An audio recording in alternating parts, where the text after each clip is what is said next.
Bem, vamos então começar a nossa aula. Essa aula é sobre o Egito Antigo, dentro do tema de História Oriental Antiga, né?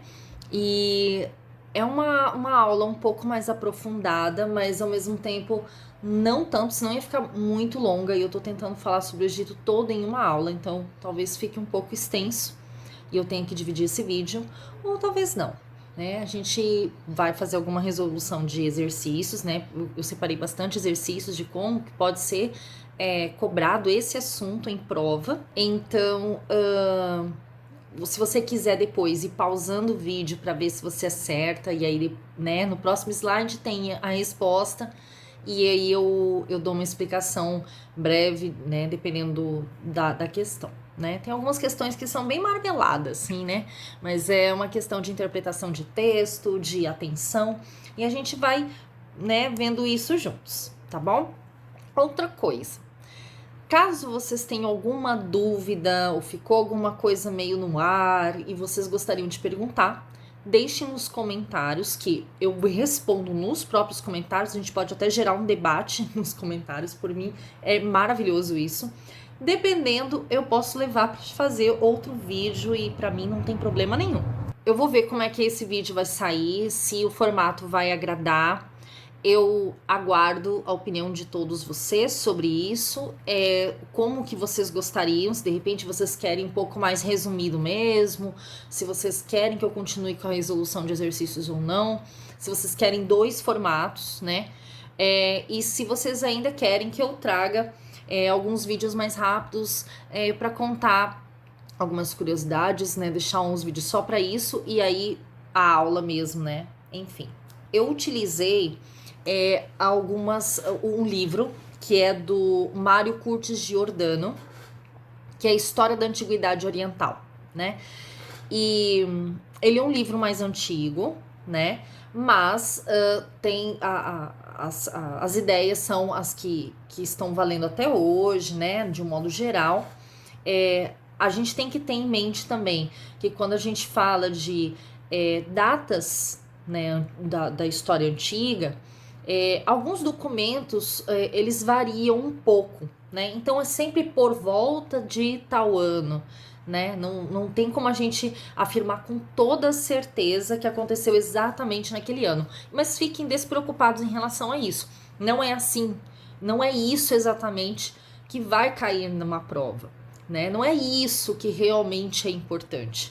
O importante é que a gente entenda como eram as relações naquele período, a gente consiga entender que a história não é linear, que ao mesmo tempo que estava acontecendo certas coisas no Egito Antigo, ao mesmo tempo a Mesopotâmia existia, a Índia existia, muitas outras civilizações existiram ao mesmo tempo.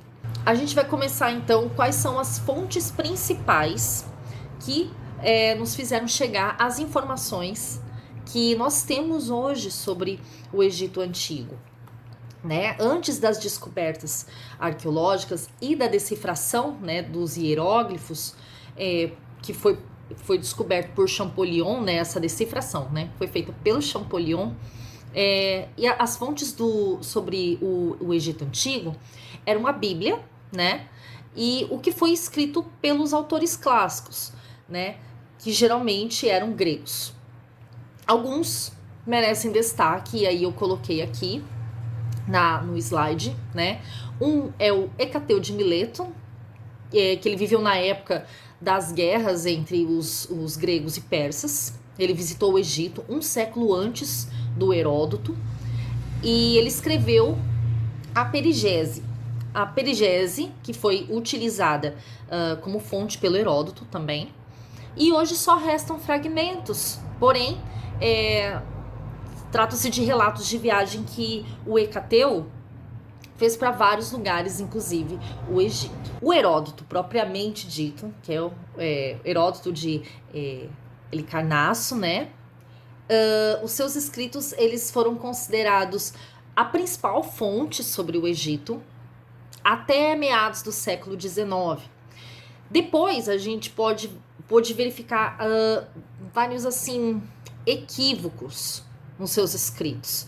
É possível que os seus informantes não tivessem conhecimentos, né, aprofundados sobre a cultura, a religião egípcia, além do historiador não entender os hieróglifos.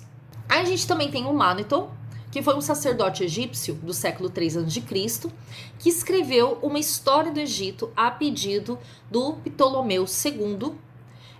Hoje há apenas fragmentos e citações de obras que foram escritas a partir desse documento. Uma parte importante da obra foi a lista dinástica, da qual boa parte foi confirmada por estudos arqueológicos e epigráficos. Outros: Deodoro da Sicília, o Estrabão, Plínio Velho, Plutarco, Eratóstenes, né?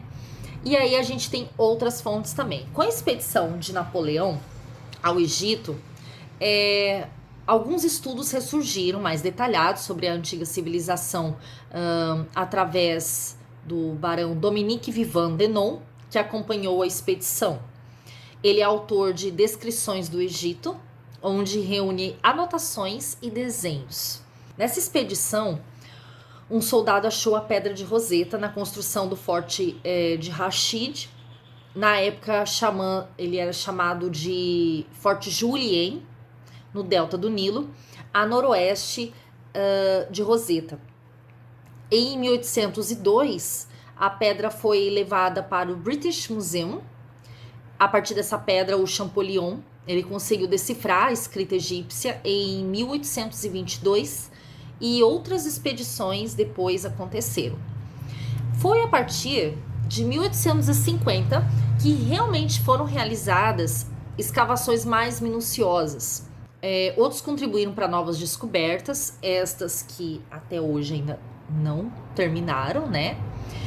O chefe do Museu Egípcio, Flinders Petrie, com os seus mais de 40 anos de trabalho, e os responsáveis pela descoberta do túmulo de Tutankhamon, que é o Howard Carter, e o Lord Carnarvon, que depois eu vou contar a história deles. Outras duas fontes são importantes no estudo do Antigo Egito, que é a Pedra de Palermo, que contém anais reais até a Quinta Dinastia. Há outros fragmentos, né, que completam essa pedra. E o Papiro de Turim, bem danificado, porém é um documento importante por ser um dos registros mais completos da cronologia das dinastias egípcias.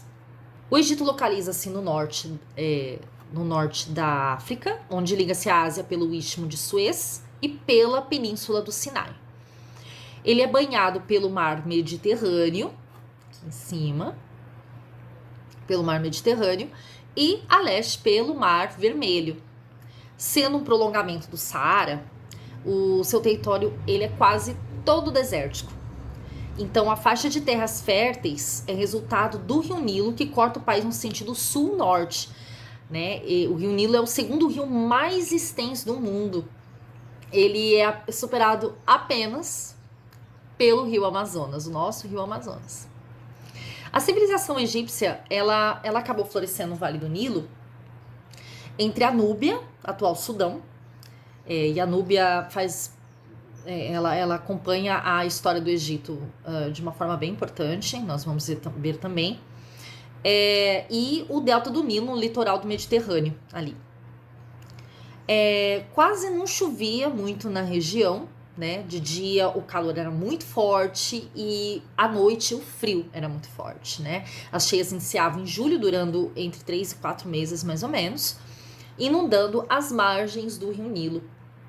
Quando o nível de água diminuía, ficava um lodo fertilizante propiciando o momento da semeadura. Muito se questionou se os antigos povos egípcios eram brancos caucasianos, né? Porém, estudos ainda têm sido feitos, e um dos argumentos que contestam um pouco essa teoria é a questão linguística e a relação da língua egípcia com as línguas africanas. É importante saber que, por conta dessa localização, é possível que não houvesse uma exclusividade em relação à cor da pele, sendo os primeiros povos originários de várias outras regiões, né?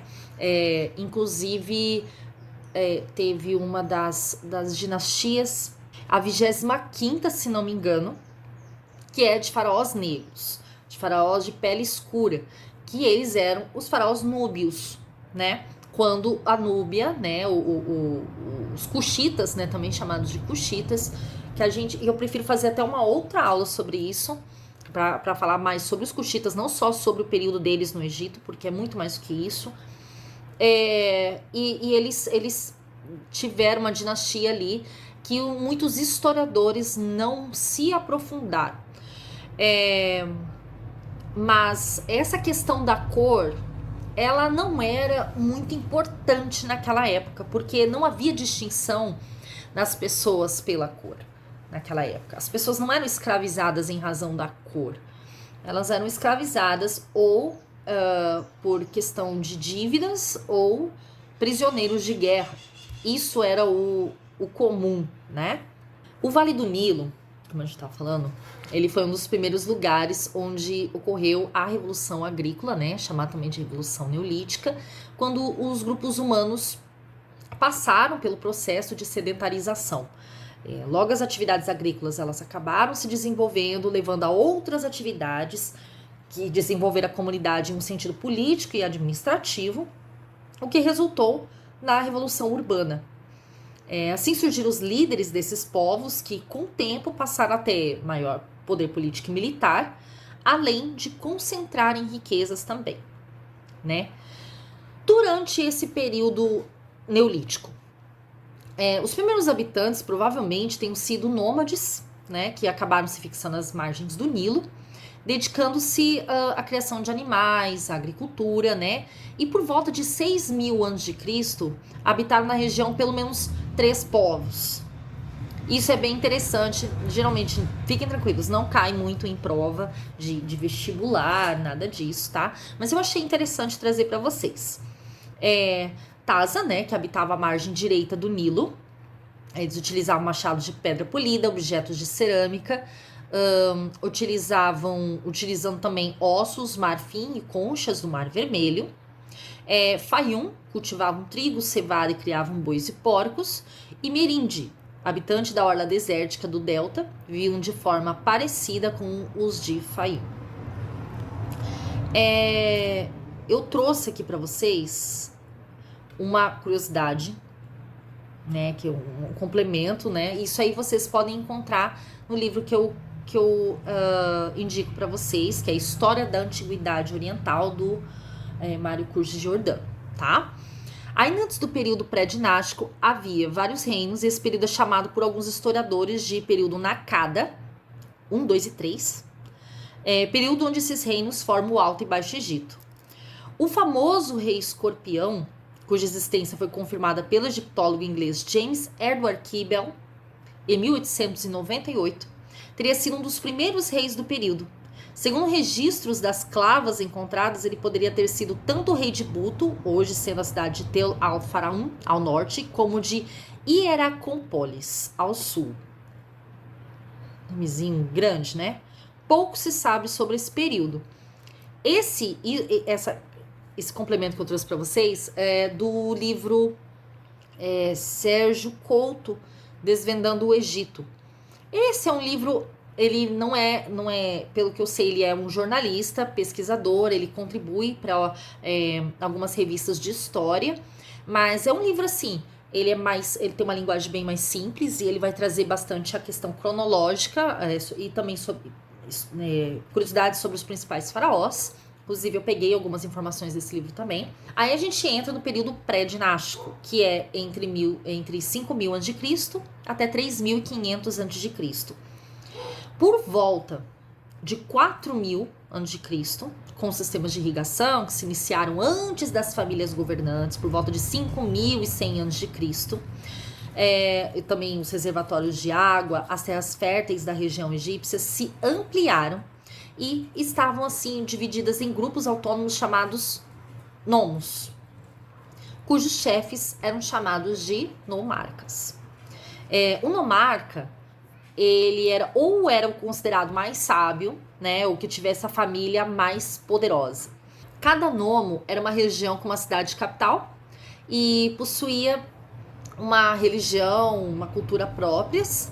Muitos entravam em conflito E com tempos vitoriosos desses conflitos, eles acabavam anexando os derrotados ao ponto de, em 3.500 a.C., o Egito está dividido em dois.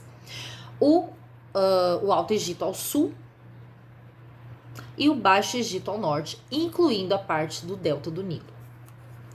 Posteriormente, os nomos eram centros administrativos do Império Egípcio, né? Então, mas nessa época a escrita egípcia foi criada, foi por aí, né? Nessa época. E 3 povos, civilizações viveram nesse período no Alto Egito. Não era uma civilização só, né? Os Badari, entre 5.000 e 4.500 anos de Cristo, eles foram descobertos em 1922. Os badarianos praticavam a criação de animais, agricultura, assim como a drenagem e irrigação no Vale do Nilo. Eles utilizavam armas e objetos de sílex, osso, marfim e cobre. Aí a gente tem outro que era o El Amra, de 4.500 até 4.000 a.C. Os amratianos fabricavam cerâmica bem ornamentada e colorida, com muitos desenhos, conchas. Eles utilizavam couro, ossos, marfim, madeira, pedra, tecidos. Utilizavam também o bronze, ouro e a prata. Construíam embarcações e nos seus vasos era possível encontrar os primeiros sinais alfabetiformes. Aí a gente também tem os Jersey, mais ou menos em 4.000 a.C. Os Jersianos ocupavam a região do Delta até o Alto Egito, sendo considerado também uma continuidade da civilização de El Amra, apesar de serem diferentes. Além de práticas semelhantes, né, aos outros povos, eles também utilizavam o cobre. Então a gente vai entrar então no período protodinástico. É só como se fosse uma introdução pro Antigo Império, né? Nesse período havia apenas uma civilização no Alto e Baixo Egito, mesmo dividido, com cidades fortificadas, né, monumentos, os primeiros túmulos reais. A escrita e a arte já se pareciam mais com a egípcia, como a gente costuma ver.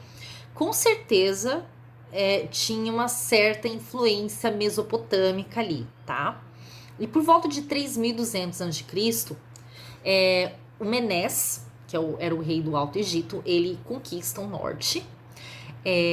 O norte é o Baixo Egito, é sempre o contrário, tá? O norte, Baixo Egito, o sul, Alto Egito.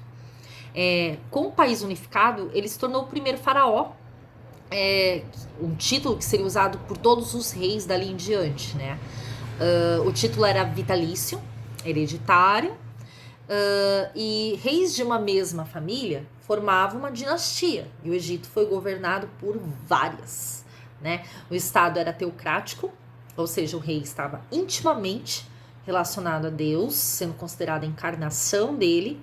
Logo, desrespeitar o rei era o mesmo que desrespeitar Deus. A história do Antigo Egito foi dividida em períodos. O período da chegada dos primeiros povos na região até a unificação do Egito é chamado de pré-dinástico, como a gente já observou. Ainda no período arcaico, sob a liderança do Menes, acontece a primeira unificação do Baixo e do Alto Egito com a capital Tinis, que especula-se se localizavam onde hoje a cidade de Girga, né, na margem oeste do Rio Nilo. 2 dinastias, somando 18 reis, governaram esse país unificado. Há uma discussão sobre quando e quem mudou a capital para Mênfis. Alguns acreditando que tenha sido o próprio Menes, outros que isso aconteceu séculos depois. Foi nessa época também que o papiro surgiu. O primeiro documento que cita o Menes é a Palheta de Narmer, de Ardósia, que foi encontrada em Heracleópolis em 1898, chamado também de Narmer, o identificando com o deus Horus. Alguns acreditam que o Menes e Narmer teriam sido pessoas diferentes e que Menes teria finalizado o processo de unificação que Narmer iniciou. Mas, sim, nada pôde ser esclarecido também sobre isso até hoje. Acredita-se que o governo de Menes tenha durado 64 anos, teria sido ele o responsável pela tradição de construção de templos para os deuses. Ele foi enterrado em Abidos, na necrópole de Tinis, quando morreu ferido em uma caçada a hipopótamos. A múmia posteriormente foi levada para Saqqara. Inclusive, tem um documentário bem legal mesmo, na Netflix, que se vocês digitarem Saqqara, vocês vão achar. Que eu agora esqueci o nome, como é que é o nome do documentário. Mas é muito bom, muito bom. Tem muita coisa que eles descobriram agora, recentemente, você fica tipo de boca aberta. É muito bom você ver também como que os arqueólogos, como eles trabalham, que sempre tem o auxílio de outras ciências, né? Como os biólogos, até matemáticos, médicos. Nossa, olha, super legal, bem legal mesmo. Eu super recomendo esse documentário para vocês, tá? Continuando, o Egito, né, que cercado por esses desertos, ele acabou protegido, né, de invasões mais sérias, né, e por conta disso, foi mais fácil o desenvolvimento, né, da civilização egípcia. Nessa época, o Egito expandiu seus domínios também. Ele enviou expedições para regiões da Núbia, do Líbano e do Sinai. Ao fim da segunda dinastia, houve disputas pelo poder, resultando na nova divisão do reino, surgindo assim o Antigo Império, onde o reino foi dividido em nomos e cada governante era unido ao faraó pelo laço de sangue. O período que compreende as duas primeiras dinastias é chamado também de época tinita, que dura mais ou menos entre 3.197 a.C. até 2.778 a.C. Essa questão da divisão do Alto e Baixo Egito, unificação, divisão, unificação, ela ocorre várias vezes. E como a história do Egito, gente, ela compreende mais de 4.000 anos. A gente está falando de 5.000 anos de história. É óbvio que em poucas aulas a gente precisa resumir. Então, quando você vê num livro didático que fala, né, que o Menés, ele unificou, e aí ninguém mais fala que houve outra divisão, não é que o livro está errado, né, ou que o professor errou sobre isso. Mas, gente, a gente está falando de milênios de história. Então, se a gente for ficar minuciando muito, a gente vai ter que fazer até uma faculdade, uma graduação só para falar do Egito. O Egito já estava consolidado nessa época como um império teocrático, onde que o faraó era considerado a encarnação do deus Ra.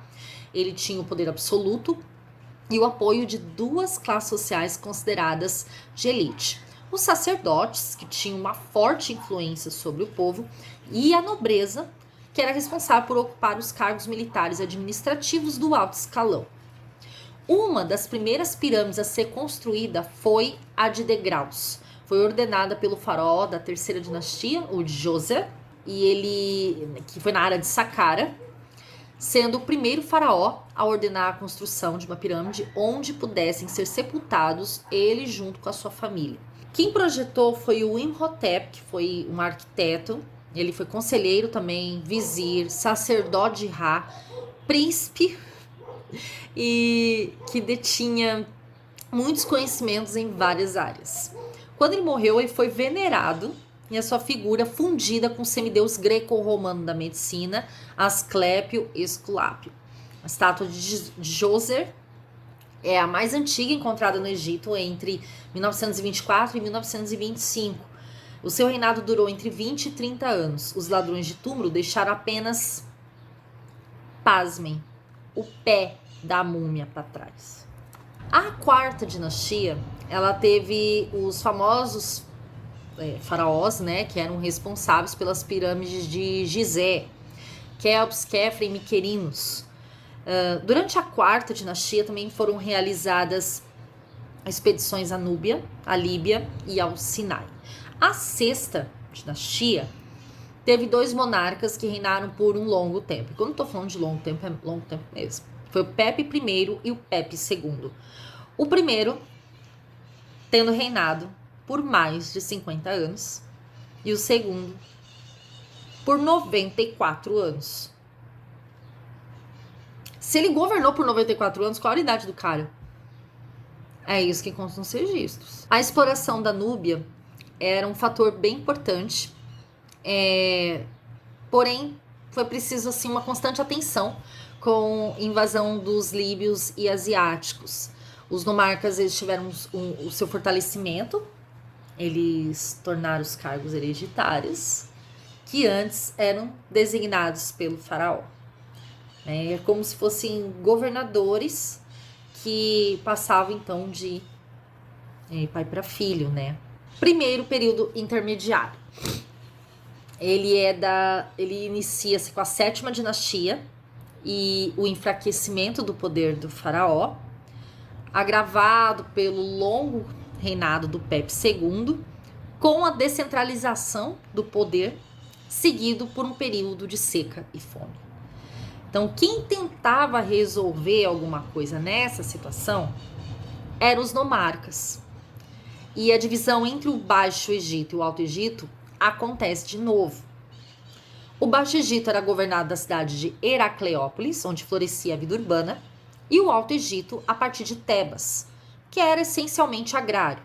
O faraó Mentuhotep, da 11ª dinastia do Alto Egito, consegue a reunificação e aí inicia-se o Médio Império. Esse período dura da 11ª até a 14ª dinastia. Ao fim dos conflitos, a autoridade do faraó ela é restabelecida, mesmo que não seja absoluta, já que os nomarcas permaneceram com o respeito e a força que eles conquistaram nas suas respectivas regiões. Porém, os cargos não eram então mais hereditários. Os faraós voltam a ter o seu poder mais centralizado, tendo a nobreza, cargos administrativos escolhidos pelo faraó. A capital, que antes era Mênfis, ela passa então a ser Tebas, e o principal deus da cidade era Amon, considerado o deus da criação, que depois foi fundido com Ra, se tornou então o conhecido Amon-Ra. A economia egípcia ela estava a todo vapor, muito em razão do comércio com outros povos, né, como os cretenses, os sírios e os fenícios. A nobreza ela chega a ter tanto poder a ponto da 12ª dinastia ser fundada por um nobre. Assim, se desenvolve o culto a Amon. Dois faraós importantes dessa dinastia são Amenemhat I, fundador da dinastia, né, ele que fundou, e Sesostris III, que liderou expedições para a Núbia, no Sudão e na Palestina. Eles exploraram o oásis de Fayum, no sudoeste do Cairo, criaram um exército forte e também um maior controle do poder na nobreza para a maior estabilidade do faraó. Então, o que acontece? Primeiro, a nobreza consegue ter mais poder, a ponto de conseguir ter o poder e fundar uma dinastia, se tornando faraó, né? Então, acaba casando com alguém de sangue real, porque eles levavam muito a sério a questão da religião, né? Depois a gente vai falar mais sobre isso, sobre a questão da religião. E aí, o que ele faz? Ele fala, poxa, peraí, a nobreza teve um poder muito grande, a ponto de eu ter conseguido tomar o poder sendo nobre. Agora o que eu tenho que fazer? Diminuir o poder da nobreza, porque vai que toma de mim também. Com a chegada dos Hyksos, que foi por volta de mais ou menos 1790 a.C., esse período ficou um pouco tumultuado, tá? Os Hyksos, eles eram um povo nômade da Ásia, eles utilizavam o cavalo, que os egípcios ainda não conheciam, e ocuparam a região do Delta por cerca de 200 anos, governando a partir de Ávaris, e se tornando governantes do Baixo Egito, depois chegando a dominar o Alto Egito também, e eles cobravam altos impostos dos egípcios durante a dominação deles. Segundo Maneton, a chegada dos Hyksos se deu durante o governo de Toutmaios.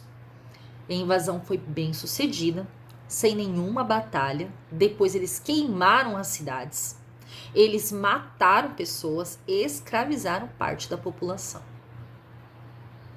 Eles não tiveram resistência. E aí, né, os Hyksos, eles eram bem conhecidos por serem guerreiros, né? Então, eles não costumavam perder muito em batalhas, né? Só que é importante assim, o Manetho, ele escreveu sobre isso 14 séculos depois, né? E o historiador Flávio José, que cita o Manetho, escreveu ainda 4 séculos depois do Manetho. Então, a gente tem que olhar os fatos com bastante cuidado.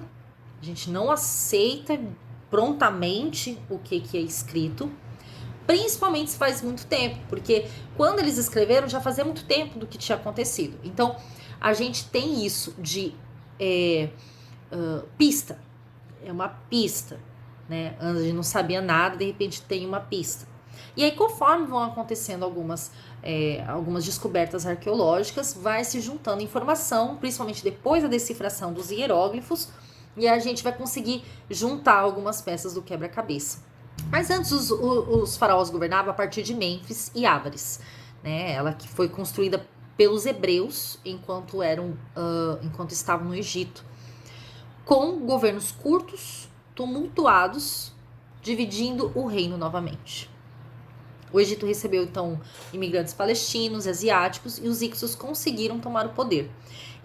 Eles introduziram o carro de guerra, puxado por cavalos, armas de cobre, bronze e ferro, além do tear vertical. Lembrando que os egípcios, eles já produziam tecidos, né? Mas o tear vertical foi algo novo para eles. Também introduziram instrumentos musicais, alimentos como a romã e a azeitona.